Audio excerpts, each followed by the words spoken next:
how to play on a microserver for free. In this video we will show you step by step how to join a microserver without spending any money. We will also guide you through the process of registering on a Minecraft server. First, go to Google and search for TLauncher, a Minecraft launcher specifically designed for cracked Minecraft.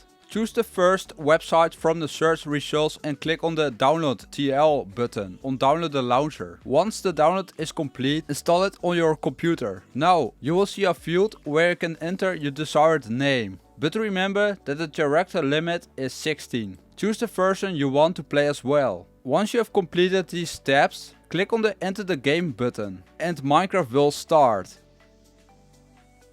To join a Minecraft server, click on multiplayer. From there you can either add server or use direct connect to enter the server's IP address. For example purpose, I've chosen a random Minecraft server. When you join the server you will need to register. This is a simple process accomplished by typing /register followed by a spacebar. Enter your desired password and repeat it, as shown on the screen. Make sure to remember the password, as it will be required for logging in. Once you have completed the registration, you will be able to join the server. If you leave and want to rejoin, follow the same process but type /login, followed by your password. There you go, this is all what you need to know. Thanks for watching this video. Subscribe if you want more tutorials like this.